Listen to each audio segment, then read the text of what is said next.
Dans la vidéo que j'ai fait récemment de comment remplir le formulaire DV Lottery, j'ai reçu énormément de questions de gens qui me demandaient j'ai 2 noms, comment écrire cela sur le formulaire.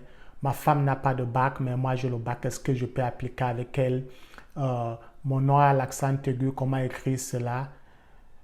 Est-ce que c'est possible d'appliquer 2 fois? Alors dans la vidéo d'aujourd'hui, je vais répondre à certaines de ces questions tout en vous donnant des astuces et des choses qu'il faut éviter de faire lorsque vous remplissez votre formulaire DV Lottery.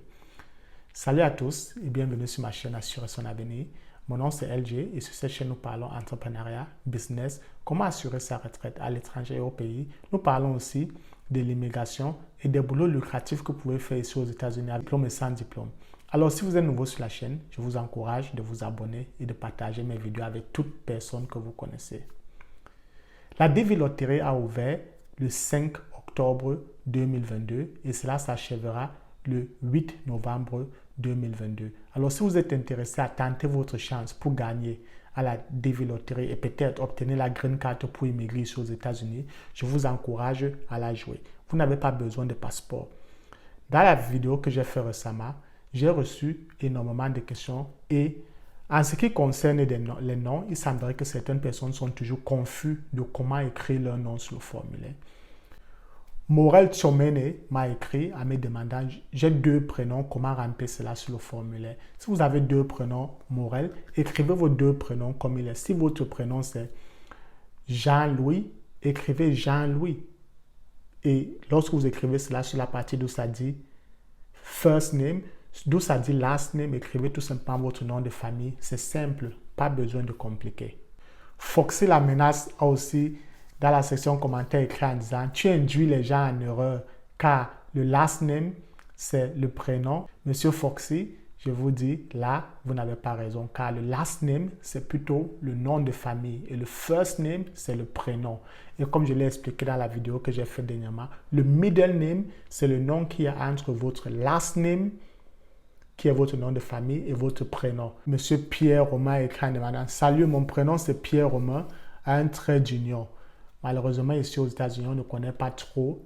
Dans le langage anglophone, on ne connaît pas trop les trucs de trait d'union, accent aigu, accent muet. Donc, lorsqu'on écrit jamais, si votre nom c'est Jean-Pierre Romain comme son nom là, écrivez tout simplement sur l'endroit de prénom Pierre, vous mettez de l'espace Romain. Donc, pour répondre à ta question, Pierre Romain, tu as très bien écrit ton nom. Si c'est comme ça que tu as écrit ton first name, c'est très bien écrit.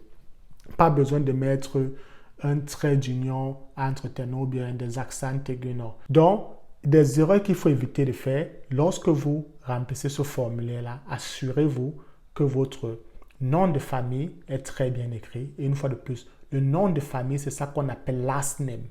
Et le first name, c'est votre prénom.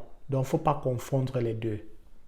Parce que c'est sûr que c'est comme ça que cela aussi est écrit sur vos pièces d'identité, que ce soit votre carte d'identité ou bien tout document et parfois même sur vos diplômes. Parce que si vous êtes sélectionné, vous allez devoir montrer vos diplômes. Il faudrait que la manière que votre nom est écrit, il faudrait que la manière dont vous écrivez votre nom sur le formulaire, cela matche avec ce qui sera sur vos diplômes et ce qui est sur vos pièces d'identité.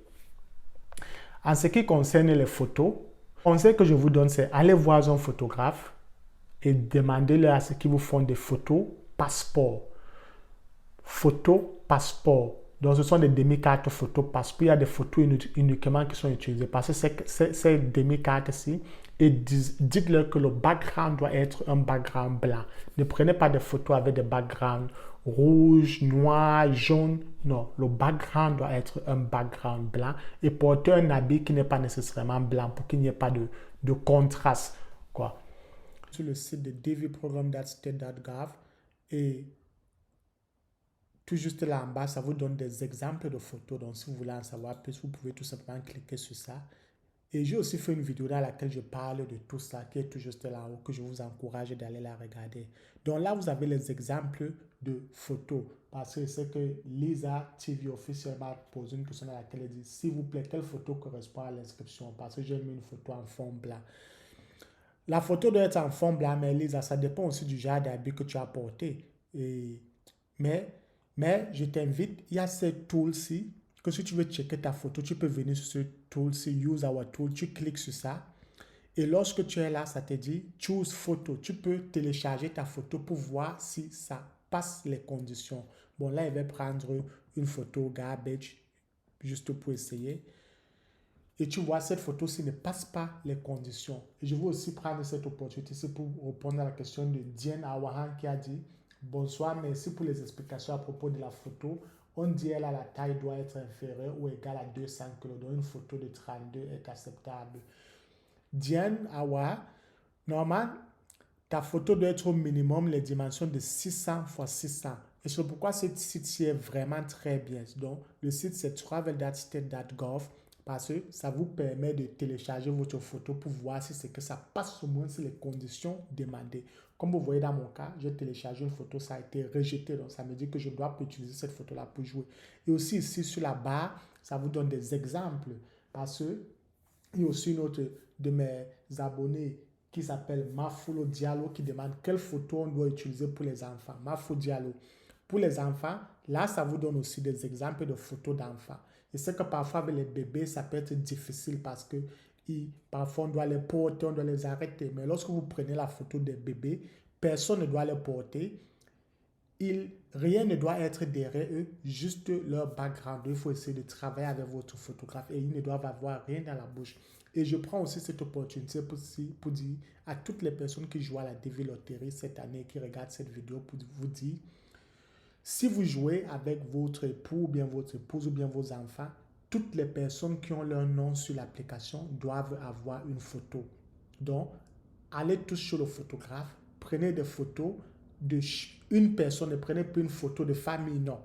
Les photos doivent être des personnes individuelles comme je vous les ai présentées. Et aussi pour assurez-vous que ce ne sont pas des photos vieilles. Parce que c'est que parfois des gens vont dire, oh, j'ai pris une photo, ça fait 2 ans, est-ce que je peux l'utiliser? Non. Assurez-vous que ce soit des photos qui ont moins de 6 mois.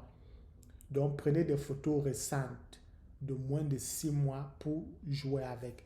Et aussi pour ceux qui ont joué la DV Lottery par le passé, n'utilisez pas la même photo. Parce que lorsque vous utilisez la même photo, cela pousse aussi à ce que vous soyez disqualifié. Donc, utilisez des photos récentes. Si vous avez joué par le passé, allez reprendre une nouvelle photo et téléchargez-la. Kwame Jacques a posé une autre question, surtout sur le cas photo. Comment fait-on pour corriger la photo?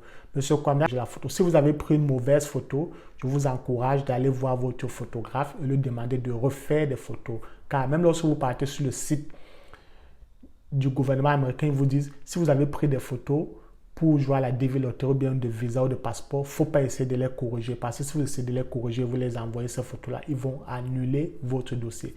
Florango pose une question. Salut, est-ce qu'on peut changer de photo loterie après avoir reçu le numéro de confirmation? Malheureusement, Laura, lorsque tu as déjà envoyé ton application, tu ne peux plus partir, rien changer dessus. Donc, ta photo, tu ne peux plus la changer. Et je rappelle aussi, je prends aussi cette occasion aussi pour rappeler aux gens, vous ne pouvez pas jouer à la DV Lottery 2 fois. Car si la même année, vous appliquez 2 fois, vous serez automatiquement disqualifié. Donc, dans le cas de Laura, elle a appliqué, les inscriptions ferment le 8 novembre. Si elle joue encore peut-être dans 2 jours ou bien durant cette période, elle sera automatiquement disqualifiée. Ce sont des erreurs qu'il faut éviter. N'essayez pas de jouer 2 fois. Jouez tout simplement une fois. Maintenant, vous pouvez jouer et votre mari joue aussi. Il vous ajoute dans votre dossier. Mais là, c'est 2 personnes différentes qui jouent. Même vos enfants aussi, s'ils ont le bac et qui remplissent ces conditions, peuvent aussi jouer. Vous ajoutent dans leur dossier pour augmenter les chances. Mais la même personne ne peut pas envoyer 2, 3, 4, 5 applications. GMP Holding a posé la question. L'URL demandée a été rejetée. Veuillez consulter votre administrateur. Votre ID d'assistance est... C'est là, vous recevez cette erreur, c'est tout simplement parce que le fichier de la photo est un peu trop gros pour être téléchargeable. Donc, il faut réajuster le fichier de la photo à le sauvegarder sous un plus petit format et la télécharger ou bien télécharger cette photo-là et tout ira bien. Et aussi, un autre truc, c'est que lorsque vous allez vous appliquer, si vous voulez soumettre votre application et ça vous donne des erreurs, allez y rectifier-les. Céline demande, mon frère, moi on rejette mon inscription, pourquoi? Céline, malheureusement, je ne sais pas quoi te dire, pourquoi on rejette ton inscription. Assure-toi que tu as suivi toutes les étapes. Si lorsque tu as rempli ton fichier et tu cliques sur Submit, ça te donne des erreurs, vas-y et essaye de corriger les erreurs là. Parce que parfois, des gens remplissent leur application, ils oublient parfois de mettre leur adresse. Vous devez vous assurer que toutes les étapes sont répondues, que vous avez mis votre prénom, votre nom de famille, si vous avez un middle name, l'endroit d'où vous vivez, le pays d'où vous vivez, un numéro de téléphone, vous devez tout remplir. Check, Gosso dit, le remplissage de la partie de votre district ou province est-il obligatoire? Comme je viens de le dire, vous devez tout remplir. Donc, vous devez mettre votre district ou bien votre province. Ça là, mettez-le. Pourquoi? Vous remplissez une application. Pourquoi vous allez essayer de cacher cette information-là? Mettez votre province, mettez votre quartier, mettez votre numéro de téléphone. C'est en train de jouer à un programme qui pourra vous aider si vous êtes sélectionné à immigrer ici aux États-Unis. Donc, toutes les informations qu'on vous demande, allez et mettez-les. Eric a demandé, est-ce que le fait que mon épouse n'a pas le bac et que je suis sélectionné sera pour la nous disqualifier? Non, Eric. Le fait que toi, tu as déjà le bac et que c'est toi qui appliques, tu mets ton épouse under you, cela ne pourra pas vous disqualifier. Donc, je pense que tu es en train de faire une très bonne chose. Mets ton épouse, mets tes enfants. Si vous avez des enfants, ils n'ont pas besoin d'avoir du bac. Si on te sélectionne, on sait que c'est un programme familial aussi. Il y a des gens qui jouent avec leur famille. Si on te sélectionne, vous allez aller, tu vas montrer tout simplement ton bac, montrer tous vos dossiers et ta femme et tes enfants pourront venir ici aux États-Unis facilement si vous êtes sélectionné. Et j'espère que tout le monde qui a regardé cette vidéo et qui jouera à ce programme sera sélectionné. Kilfin Koyo a posé la question, quelqu'un qui avait joué l'année passée mais n'est pas sélectionné pour l'interview, peut-il jouer de nouveau? Oui. Si tu as joué l'année passée, tu as été sélectionné mais tu n'as pas gagné, parce que parfois cela arrive, hein. Vous jouez, vous appliquez, vous êtes sélectionné, maintenant vous allez vers un procès où il faut montrer vos diplômes, il faut passer des interviews, il faut faire... c'est toute une procédure, c'est pourquoi j'ai dit dans certaines vidéos que cela prend généralement 18 mois. Donc, c'est toute une procédure. Et tout au long de la procédure, il y a des personnes qui ont été sélectionnées, mais à la fin qui n'obtiennent pas de visa pour quelconque raison. Parfois, ils n'ont pas bien fait l'interview. Donc, il y a des gens qui sont disqualifiés aussi tout au long du procès qui avaient été sélectionnés au départ. Donc, mais le fait que vous avez été disqualifié, cela ne veut pas dire que vous ne pouvez pas jouer l'année qui suit. Vous pouvez continuer à jouer. Il y a des gens même qui jouent chaque année, même s'ils ne sont pas sélectionnés, mais ce n'est pas grave. Continuez à tenter votre chance. Florent Goukou a posé la question, est-ce que le passeport donne plus de chances pour pouvoir réussir à la loterie américaine? Et Sam a répondu en disant non, ça ne compte pas.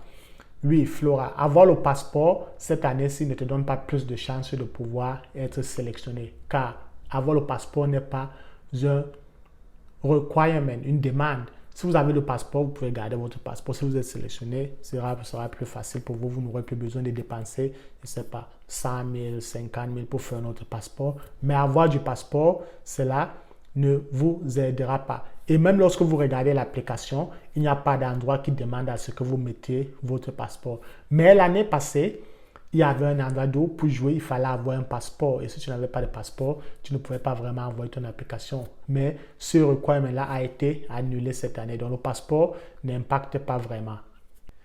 Diara a posé la question, salut, moi j'ai une question. Si tu es sélectionné et tu pars là-bas, on me dit qu'on va te donner du boulot et une maison. Est-ce que c'est vrai? Mais Diara, je ne sais pas qui te l'a dit que si tu es sélectionné, on te donne automatiquement une maison et un boulot. Mais lorsque tu es sélectionné, on te donne la green. Lorsque tu es sélectionné et tu passes l'interview et tu complètes le procès, on te donne la green card, d'autres aussi appelée carte verte. Et cette carte verte-là te permet d'immigrer aux États-Unis. Tu n'as plus besoin de lutter pour avoir les papiers, tu as déjà les papiers. Avoir cette carte verte-là, ça te donne aussi la possibilité de pouvoir trouver du travail facilement. Parce que généralement, lorsque tu appliques pour un emploi, on va te demander, montre tes papiers, montre que ton Social Security, ta green card et cette carte verte-là t'aide à faire tout cela. Et une autre question que je vais répondre, je suis inscrit, mais je veux annuler, comment faire? Cause ou malheureusement, lorsque vous êtes inscrit, que vous avez envoyé votre application, vous avez soumis votre application, vous ne pouvez plus vraiment partir et l'annuler. Et ça revient encore sur ce que je disais. Lorsque vous appliquez, assurez-vous de ne pas appliquer 2 fois. Donc, s'il y a des trucs que tu veux rectifier, attends seulement si on te sélectionne et tu pourras rectifier cela lorsque tu vas vers la prochaine étape ou bien lorsque tu envoies tes dossiers. Mais une fois que tu envoies ton application, c'est fini, il n'y a plus rien à faire. Donc ça, c'est un peu quelques questions. C'était presque les mêmes questions qui revenaient. Et dans la section commentaires, j'ai aussi vu énormément de questions similaires. C'est ça qui m'a poussé à vouloir faire cette vidéo pour pouvoir vous éclaircir. J'espère que cette vidéo-ci vous aidera à savoir comment remplir le formulaire de la DV Loterie plus facilement et que cela vous apportera aussi beaucoup de réussite.